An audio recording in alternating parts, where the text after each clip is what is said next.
O escaldante verão de 1986 no México foi um ano em que o futebol português apresentou ao mundo uma geração de talentos, mas também o lado sombrio e dramático do incidente de Saltillo, o gol mais famoso da história das Copas do Mundo.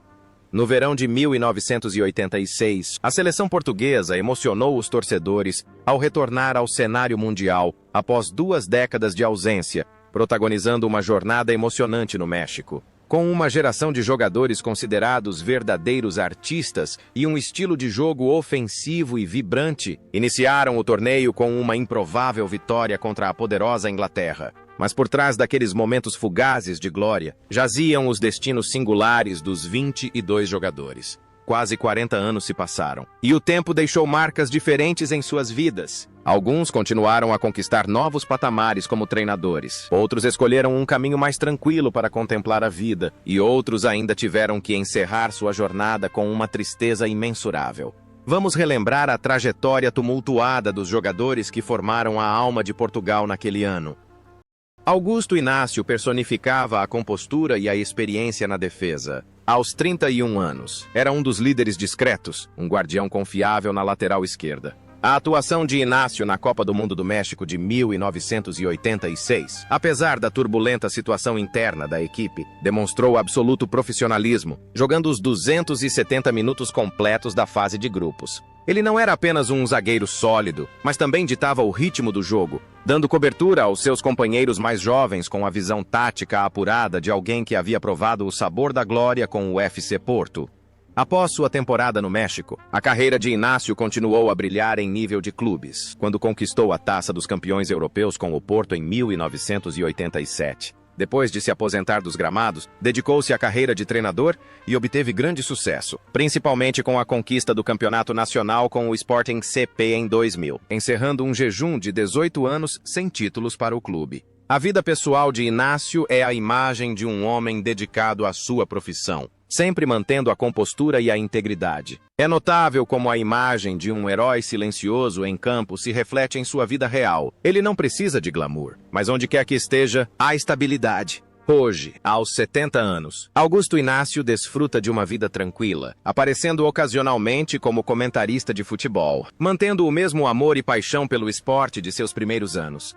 Na Copa do Mundo de 1986, Frederico Rosa foi um dos zagueiros centrais mais elegantes que Portugal já produziu. Aos 29 anos, com sua calma, excelente visão de jogo e desarmes artísticos, disputou as 3 partidas no México. Rosa não era apenas um zagueiro comum, jogava com graça, sempre sabendo como iniciar ataques desde o seu próprio campo com passes longos precisos. Os torcedores daquela época sempre se lembrarão dele como um jogador que atuava com inteligência e integridade. A trajetória de Rosa está intrinsecamente ligada aos seus gloriosos anos no Benfica e no Boa Vista. Após se aposentar, optou por uma vida tranquila, longe da agitação da mídia. Dedicou grande parte do seu tempo à família e às atividades comunitárias em sua cidade natal. Frederico é uma alma sensível, que sempre valorizou a moralidade e a humanidade. Destaca-se a conexão entre seu papel de herói silencioso em campo e sua personalidade humilde fora dele. Viveu uma vida exemplar, sempre conquistando o respeito de seus colegas e dos jogadores mais jovens. No entanto, essa jornada benevolente chegou a um fim abrupto. Em 17 de fevereiro de 2019, Frederico Rosa faleceu aos 61 anos. Após uma longa batalha contra uma grave doença, sua morte deixou um enorme vazio nos corações dos torcedores portugueses. Seu legado não se resume apenas às belas jogadas nos gramados mexicanos, mas também à história de um artista que viveu e ardeu em bondade. Jaime Pacheco, na Copa do Mundo de 1986 no México, personificava a determinação feroz e a firmeza de um meio-campista. Aos 27 anos, era ele quem, discretamente, fazia o trabalho de limpeza para que seus companheiros de equipe mais vistosos pudessem brilhar. Com 270 minutos de jogo corajoso, Pacheco não temia nenhuma dividida, chegando até a levar um cartão para proteger a vantagem de sua equipe. Sua atuação demonstrou uma tenacidade incrível, um verdadeiro guerreiro na seleção portuguesa dos artistas. A carreira de Pacheco atingiu o auge quando ele se tornou um treinador renomado, escrevendo uma história de conto de fadas para o Boa Vista ao levar o time ao seu único título nacional da história, em 2001. Sua vida tem sido uma longa jornada de esforço e de constante desafio aos limites. No banco de reservas, ele manteve sua personalidade forte, às vezes rebelde, que se tornou sua marca registrada. Fora de campo, Pacheco era um homem de princípios e extremamente disciplinado. A ligação entre seu papel como limpador em campo e sua vida como treinador reside em sua filosofia inabalável. Hoje, aos 67 anos, após aventuras como treinador na China e no Egito, Jaime Pacheco está descansando, compartilhando ocasionalmente suas filosofias de futebol, duras, porém eficazes, que permanecem uma personalidade inconfundível no mundo do futebol. Álvaro Magalhães, de 25 anos, foi uma força jovem e entusiasmada na lateral esquerda de Portugal, no México. Com 234 minutos em campo, demonstrou velocidade incrível e excelente apoio ao ataque. Álvaro foi o lateral moderno por excelência, sempre pronto para romper a defesa adversária e cruzar bolas perigosas. Sua atuação revelou um espírito destemido, tornando-o uma peça crucial no esquema tático do técnico José Torres. Após o torneio, sua carreira foi marcada por uma série de brilhantes sucessos no Benfica. Depois de se aposentar dos gramados, Álvaro tornou-se treinador e comandou diversas equipes, grandes e pequenas, em Portugal e no exterior. Sua vida pessoal é uma constante interação entre paixão e esforço incansável. Ele é conhecido por sua personalidade direta e decisiva e por sua defesa inabalável de seus jogadores. A ligação entre sua velocidade estonteante em campo e sua tumultuada carreira como treinador é sua paixão inabalável. Hoje, aos 63 anos, Álvaro Magalhães permanece dedicado ao seu trabalho profissional, aparecendo ocasionalmente na televisão como comentarista perspicaz, continuando a contribuir para o desenvolvimento do futebol português moderno. Fernando Gomes é a estrela mais brilhante do ataque, um centroavante de classe mundial apelidado de Bibota, 2 vezes vencedor da Chuteira de Ouro. Aos 29 anos, ele é um terror para qualquer defesa, com seu apurado instinto goleador e versatilidade na finalização. Embora tenha jogado apenas 207 minutos devido a considerações táticas e problemas internos em Saltillo, a presença de Gomes em campo sempre trouxe imensa esperança aos torcedores portugueses. Ele jogava com todo o orgulho de um grande artilheiro. A trajetória de Gomes no FC Porto foi marcada por uma série de recordes inéditos. Após se aposentar, ele continuou ligado ao clube como dirigente e embaixador global. Sua vida pessoal é um exemplo de profissionalismo e lealdade inabalável. Gomes é um homem que vive segundo valores tradicionais, sempre respeitado por seu caráter nobre. Ele se dedica a atividades sociais e é um mentor espiritual para muitas gerações de jovens atacantes. O que é particularmente notável é a conexão entre seu papel de matador em campo e sua personalidade gentil e exemplar fora dele. Ele é um símbolo vivo da glória do Porto. No entanto, essa trajetória de orgulho chegou ao fim. Em 26 de novembro de 2022, Bibota. Fernando Gomes faleceu aos 66 anos, após uma longa batalha contra o câncer de pâncreas. Sua morte comoveu toda a nação portuguesa. Seu legado não se resume a centenas de gols ou títulos prestigiosos, mas também a uma história de esforço extraordinário e lealdade inabalável à camisa alvinegra. Diamantino Miranda, de 26 anos, foi um dos meio-campistas mais talentosos daquele elenco. Com seu jogo habilidoso, técnica individual refinada e capacidade de marcar gols em situações inesperadas, ele contribuiu com um gol crucial no torneio. Diamantino jogava como um mágico, sempre encontrando as menores brechas na defesa adversária para explorar. Sua atuação no México demonstrou uma abordagem moderna, imprevisível e espontânea ao futebol. Após o torneio, sua carreira continuou a florescer no Benfica antes de sua transição para o treinamento. Diamantino é um homem determinado e inteligente, sempre ávido por explorar novos métodos de treinamento. Sua vida pessoal é marcada por jornadas aventureiras em diversos clubes, desde sua terra natal até a África. Ele é conhecido por viver a vida intensamente e com paixão, mantendo sempre o otimismo mesmo nas circunstâncias mais difíceis. É notável que seu papel como criador em campo pareça ter se estendido à sua carreira de treinador, já que ele sempre busca dar um novo fôlego a cada equipe que comanda. Hoje, aos 65 anos, Diamantino Miranda. leva uma vida ativa, participando ocasionalmente de comentários de futebol e mantendo sua perspicácia no esporte mais popular do mundo. Antônio Souza ditava o ritmo da Sinfonia Portuguesa. Aos 29 anos, era um meio-campista vistoso, com passes de precisão milimétrica. Com 248 minutos em campo, Souza deixou sua marca com um jogo inteligente e uma visão tática magistral. Foi ele quem marcou o gol histórico contra a Espanha na Eurocopa de 1984 e, no México, manteve sua brilhante forma como armador. Após se aposentar dos gramados, Souza dedicou-se à carreira de treinador e alcançou considerável sucesso em clubes como o Beira-Mar. Sua vida foi marcada por fortes valores familiares. Seu filho, Ricardo Souza, também se tornou jogador profissional, seguindo os passos do pai. Antônio Souza é um homem sentimental que sempre manteve a humildade de um verdadeiro artista. É notável que a imagem de um maestro que conecta pessoas em campo tenha se estendido à vida real, já que ele continua sendo um elo entre sua família e a comunidade futebolística local. Hoje, aos 68 anos, vive uma vida tranquila, comparecendo ocasionalmente a eventos de futebol para apoiar seu filho e jogadores mais jovens, mantendo ainda a postura de cavalheiro que um dia foi. Antônio Oliveira, nome completo Antônio Henriques Jesus Oliveira, atua como uma muralha de aço na defesa. Aos 28 anos, ele oferece solidez e excelente percepção situacional, jogando os 90 minutos completos em todas as 3 partidas da fase de grupos. Oliveira foi o herói desconhecido que compensou os erros cometidos pelo ataque. Seu estilo de jogo não é vistoso, mas altamente eficaz, baseado em excelente preparo físico e um espírito de luta inabalável que nunca desiste diante de nenhum atacante de ponta.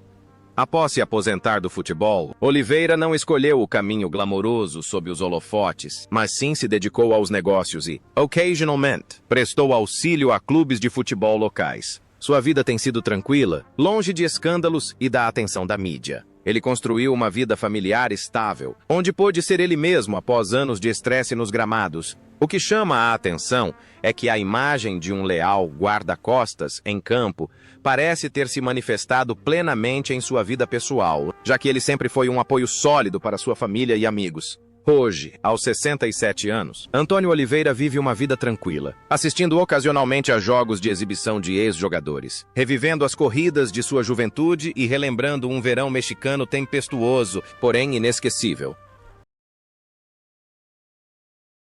Carlos Manuel, aos 28 anos, ele era o coração e a alma do meio-campo. Um motor incansável com um estilo de jogo poderoso, porém refinado. Foi ele quem desferiu aquele chute estrondoso de longa distância contra a Inglaterra, garantindo a única vitória de Portugal no torneio. A atuação de Manuel no auge de sua carreira revelou um espírito aguerrido, fazendo com que todos os adversários temessem sua posse de bola no meio-campo.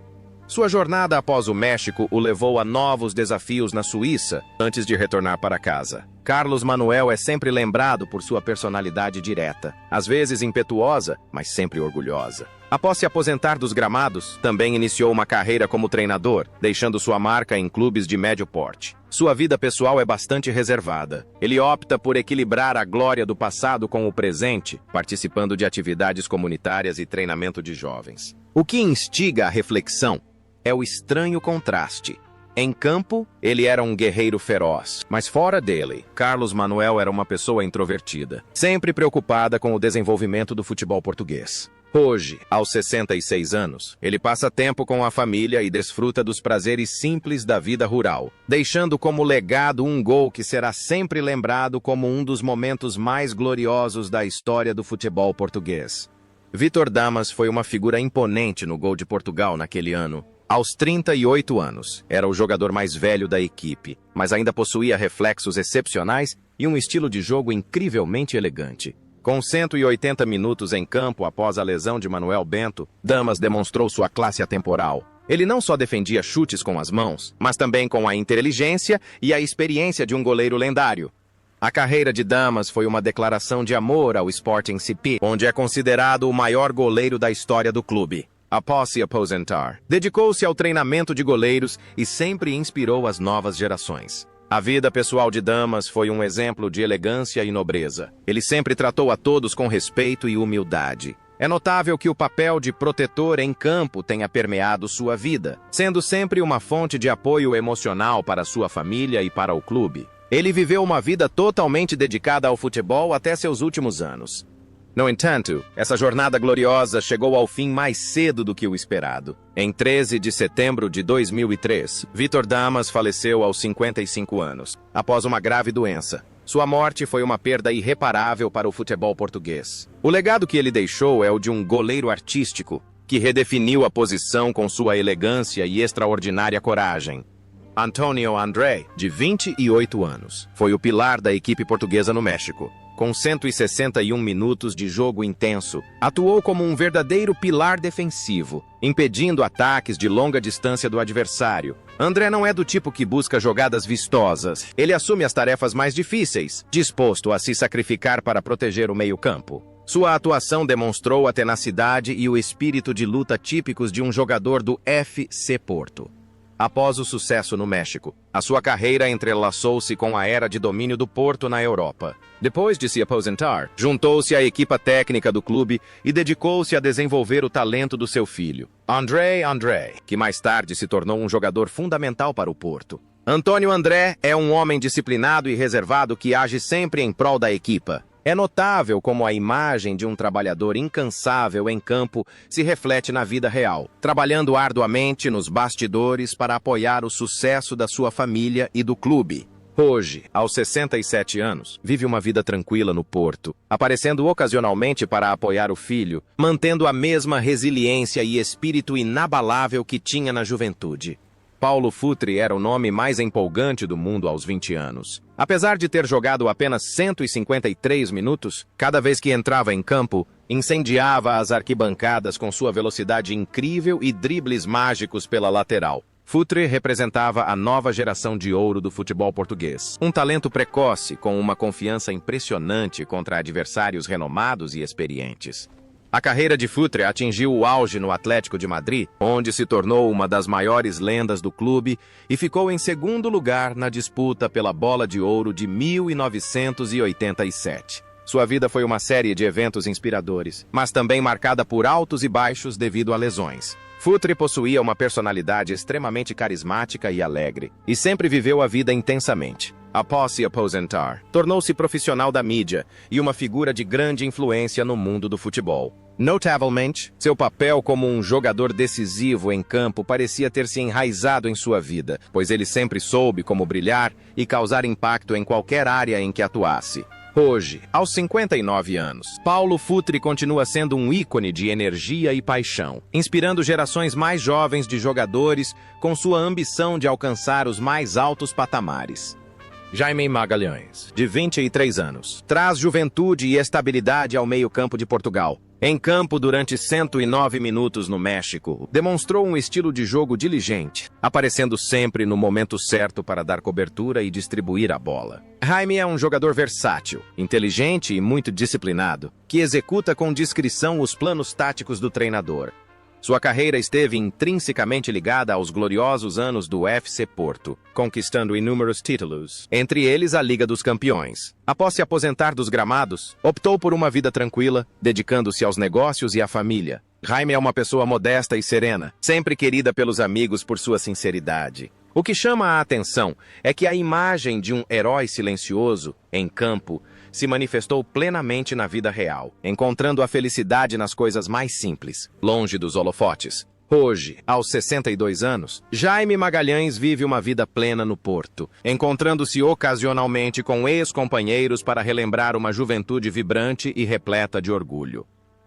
Manuel Bento chegou ao México em 1986 como capitão e goleiro titular, aos 37 anos. Apelidado de Neno, ele era um símbolo de coragem e confiabilidade inabalável. Na partida de estreia contra a Inglaterra, Bento fez defesas incríveis, provando por que é considerado um dos maiores goleiros da história do futebol português. No entanto, uma grave lesão sofrida em um treino logo após aquela partida encerrou prematuramente sua participação na Copa do Mundo. A carreira de Bento esteve intrinsecamente ligada à sua lealdade inabalável ao Benfica durante 2 décadas. Após se aposentar, dedicou-se ao treinamento de goleiros e permaneceu profundamente devotado ao clube. A vida pessoal de Bento foi um exemplo de sacrifício e espírito guerreiro. Possuía um grande caráter, sempre colocando os interesses da equipe em primeiro lugar. O que é particularmente notável é como o papel de um grande goleiro em campo parece ter influenciado, de forma peculiar, sua vida, já que ele sempre defendeu e preservou os valores tradicionais do futebol português. No entanto, aquele coração corajoso parou de bater repentinamente. Em 1º de março de 2007, Manuel Bento faleceu aos 58 anos, vítima de um ataque cardíaco logo após participar de um evento comemorativo do clube. Sua morte deixou uma profunda tristeza no mundo do futebol. O legado que ele deixou é uma história de lealdade, resiliência e mãos que um dia protegeram toda uma nação. Rui Águas, de 26 anos, participou da Copa do Mundo de 1986 no México com a expectativa de ser um atacante de ponta. Apesar de ter jogado apenas 36 minutos devido à forte concorrência de Fernando Gomes, Rui Águas conseguiu provar ser um artilheiro de primeira classe, com um posicionamento inteligente. Ele herdou o talento para o futebol de seu lendário pai, José Águas, e jogava com uma finesse singular. Sua carreira floresceu após o torneio, jogando tanto pelo Benfica quanto pelo Porto, tornando-se um dos artilheiros do campeonato nacional. Após se aposentar, seguiu carreira como treinador, comandando diversas equipes em Portugal e a seleção de Cabo Verde. A vida pessoal de Rui Águas é marcada pelo orgulho em sua tradição familiar. Ele é uma pessoa calma e experiente, que sempre mantém uma postura profissional. É notável que seu papel como herdeiro em campo esteja enraizado em sua vida, enquanto se esforça para preservar e desenvolver ao máximo o legado futebolístico de sua família. Hoje, aos 65 anos, Rui Águas permanece atuante como comentarista e treinador, vivendo uma vida plena com sua família.